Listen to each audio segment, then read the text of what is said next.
무리가 다 일어나 예수를 빌라도에게 끌고 가서 고발하여 이르되, 우리가 이 사람을 보매 우리 백성을 미혹하고 가이사에게 세금 바치는 것을 금하며 자칭 왕 그리스도라 하더이다. 빌라도가 예수께 물어 이르되, 네가 유대인의 왕이냐? 내 말이 옳도다. 빌라도가 대제사장들과 무리에게 이르되, 내가 보니 이 사람에게 죄가 없도다. 무리가 더욱 강하게 말하되, 그가 온 유대에서 가르치고 갈릴리에서부터 시작하여 여기까지 와서 백성을 소동하게 하나이다. 빌라도가 듣고 그가 갈릴리 사람이냐 물어 헤롯의 관할에 속한 줄을 알고 헤롯에게 보내니 그때의 헤롯이 예루살렘에 있더라. 헤롯이 예수를 보고 매우 기뻐하니 이는 그의 소문을 들었으므로 보고자 한 지 오래였고 또한 무엇이나 이적 행하심을 볼까 바랐던 연고로라. 여러 말로 물으나 아무 말도 대답하지 아니하시니 대제사장들과 서기관들이 서서 힘써 고발하더라. 헤롯이 그 군인들과 함께 예수를 업신여기며 희롱하고 빛난 옷을 입혀 빌라도에게 도로 보내니 헤롯과 빌라도가 전에는 원수였으나 당일에 서로 친구가 되니라. 할렐루야, 주님의 평강이 함께 하시기를 바랍니다. 사순절 말씀 묵상을 통해서 예수님의 십자가의 고난과 또 부활을 향한 그 믿음의 여정들을 우리가 살펴보고 있습니다. 오늘부터 특별히 누가복음 23장의 내용인데요. 예수님의 십자가에 달려 돌아가시기 그 직전에 무리들과 또 빌라도 또 다른 여러 군중들을 통해서 얼마나 예수님께서 부당하게 취급을 당하셨고 또 억울하고 속상한 일을 겪으셨는지를 우리가 아주 상세히 좀 살펴볼 수 있는 그런 대목들이 이제 소개가 됩니다. 오늘 본문 1절과 2절인데요. 무리가 다 일어나 예수를 빌라도에게 끌고 가서 고발하여 이르되, 우리가 이 사람을 보매 우리 백성을 미혹하고 가이사에게 세금 바치는 것을 금하며 자칭 왕 그리스도라 하더이다 하니. 자, 예수님을 십자가에 못 박히게 하는 여러 정말 중요한 역할을 했었던 악한 그런 사람들이 있었지만 특별히 오늘 본문에 언급이 되는 불특정 다수, 무리라고 그렇게 지칭되는 그런 군중들이 소개가 됩니다. 이들은 누구인가? 얼마나 몇 명이 함께 어울려 있는지 우리들은 알 수가 없어요. 그저 그냥 불특정 다수입니다. 이름도 소개가 되지 않죠. 역사의 기록도 되지 않습니다. 하지만 이들은 대단히 익명성이라는 그 이름 하에 숨어서 아주 거칠고 공격적이고 무책임한 그런 행동들을 일삼는 그런 사람들이에요. 자, 우리가 이 사람을 보매 예수님을 이 사람이라고 아주 폄하하면서 지칭을 하죠. 그러면서 세 가지 어떤 죄목을 이야기를 합니다. 우리 백성을 미혹했다. 두 번째, 가이사에게 세금 바치는 것을 금하게 했다. 세 번째, 자칭 왕 그리스도라 했다라는 거예요. 이것은 다 새빨간 거짓말이죠. 자기네들이 그저 그냥 붙이고 싶은 대로 그냥 말을 하고 있는 것뿐입니다. 예수님께서는 백성들을 미혹하신 적이 없죠. 예수님께서는 그 가이사에게 세금 바치는 것 그렇게 하면 안 된다 하면서 로마 그 어떤 제국에게 반역을 일삼게 하고 사람들을 선동하고 그랬던 적도 없죠. 자칭 왕 그리스도라 하더이다. 이것은 예수님께서 하셨던 그 부분을 아주 깎아내리는 그런 악의적인 그런 행동들입니다. 자, 무리라고 말합니다. 군중이라고 말합니다. 사람들에게 함께 어울려서 그 군중들 속에서 익명성을 기반으로 해서 온갖 자기가 하고 싶은 욕심과 죄된 행동들을 하는 그런 모습들은 예나 지금이나 다름이 없어요. 지금도 마찬가지입니다. SNS를 통해서 소위 말해서 네티즌이라고 그렇게 이야기를 하는데 사람들 사이에 숨어서 자기의 이름과 자기의 모습이 공개되지 않는 상황에서 얼마나 악독한 그런 말들과 또 표현들을 하면서 분위기들을 그렇게 좋지 않은 모습으로 조장하고 있는지, 그것이 인간의 어떤 죄된 그런 습성이고 모습이죠. 자, 그에 반해서 분명하게 그 모든 사건을 주재하고 책임을 져야 될 빌라도 총독에 대한 이야기가 소개가 됩니다. 3절, 빌라도가 예수께 물어 이르되 네가 유대인의 왕이냐? 대답하여 이르시되 네 말이 옳도다.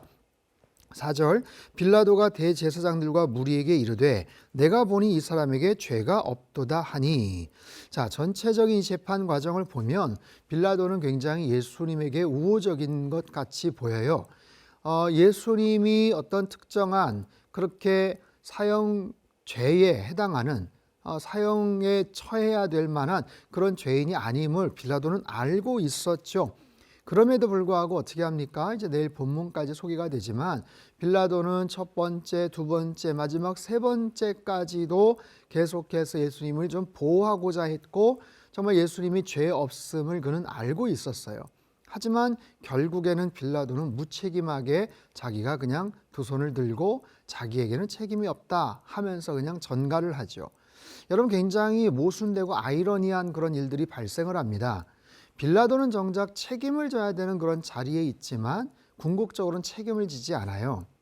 무리들은 어떻습니까? 그들은 절대로 책임질 수 있는 자리에 있는 사람들이 아닙니다.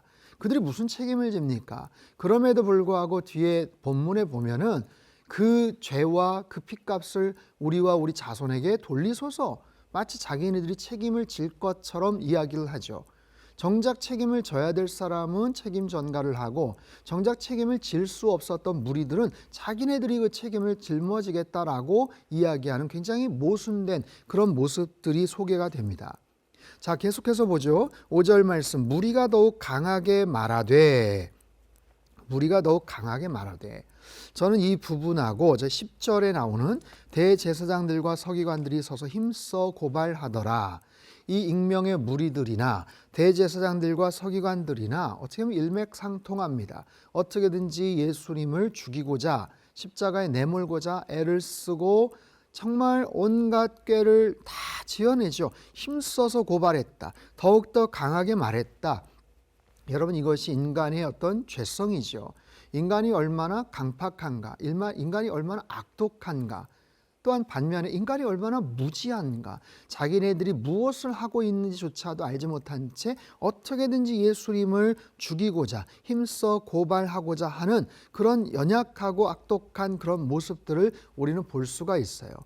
자, 사랑하는 성도 여러분, 이 십자가 사건을 통해서 우리가 볼 수 있는 굉장히 중요한 포인트가 또 여기 있습니다.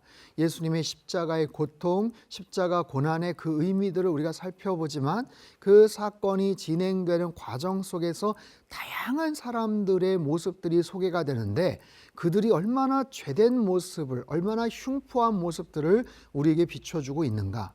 때로는 개인적으로, 때로는 조직적으로, 때로는 구조적으로 그런 인간의 아주 악독한 모습, 아니면 인간의 정말 철저하고 어처구니 없는 무지한 그런 모습들을 우리들에게 소개를 해주고 있어요. 빌라도는 자기가 이 사건을 감당하기가 좀 버거웠어요. 좀 번거롭기도 하고 좀 두렵기도 했습니다. 그래서 그 지역의 또 유대의 왕인 헤롯에게 이 모든 것들을 좀 전가하려는 어떤 그런 모습들을 봅니다. 8절 말씀인데요. 헤롯이 예수를 보고 매우 기뻐하니 이는 그의 소문을 들었으므로 보고자 한 지 오래였고 또한 무엇이나 이적 행하심을 볼까 바랐던 연고로라. 그 지역을 감당했던 유대인의 그런 전체 역할을 맡았던 정치적인 지도자 헤롯 왕은 예수를 만나고자 했어요. 예수님을 보고자 했어요. 보고자 매우 기뻐했다. 기뻐했던 이유는 뭡니까? 관심이 있었죠. 호기심이 있었죠. 여러 가지 특별한 이야기들, 여러 가지 이적들 한번 좀 구경하면 어떨까라는 그런 호기심들이 있었지만 결국에는 소용이 없었습니다. 헤롯에게도 누군가에게 못지않은 그런 욕심과 이기적인 그런 기대와 욕망들이 있었기 때문에 결국에는 그렇게 움직이게 됩니다. 나중에 어떻게 됩니까? 11절, 12절. 헤롯이 그 군인들과 함께 예수를 업신여기며 희롱하고 빛난 옷을 입혀 빌라도에게 도로 보내니 헤롯과 빌라도가 전에는 원수였으나 당일에 서로 친구가 되니라. 자, 얼마나 어처구니 없는 얘기입니까? 서로 간의 관계가 불편했어요. 서로 간의 긴장 관계였죠. 원수였다라고까지 이야기합니다. 그런데 당일날은 친구가 되었대요. 서로 마음이 통하고 서로 뜻이 통했던 것이죠. 무슨 이유입니까? 어떤 악을 도모하기 위해서. 무슨 이유입니까? 서로 어떤 이기적인 그런 이득을 취하기 위해서 서로 간의 마음이 통했던 거예요. 사랑하는 성도 여러분, 여러분들에게는 어떤 친구가 있습니까? 어떤 이유로 그 친구를 좋아하시고 오랫동안 지금 교분을 이어가고 계시나요? 사람에게는 친구가 있죠. 또 관계가 틀어지면 정말 원수와도 같은 그런 관계도 생길 수가 있어요.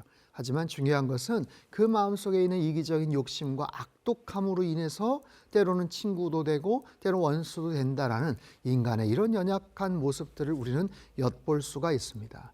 헤롯 왕은 어떻게 보면 그냥 조연급에 불과하지만 똑같습니다. 빌라도나 헤롯이나 그리고 이 가운데 그 분위기들을 이끌어갔던 무리들이나 인간의 그런 모든 죄악된 모습들, 그 모습이 사실 우리 안에도 꿈틀대고 있는 그런 죄된 그런 죄성이라는 것을 우리가 다시 한번 깨닫습니다. 이 본문을 통해서, 이 사순절을 통해서 내 안에 감춰져 있는 그런 모든 이기적인 욕망과 죄성들이 무엇인지를 다시 한번 깨닫고 십자가에 비춰지며 십자가 앞에서 다시 한번 내 자신의 모습들을 회개하고 주님을 더욱더 뜨겁게 경험하고 만나시는 이번 사순절 기간이 되시기를 주님의 이름으로 축복합니다.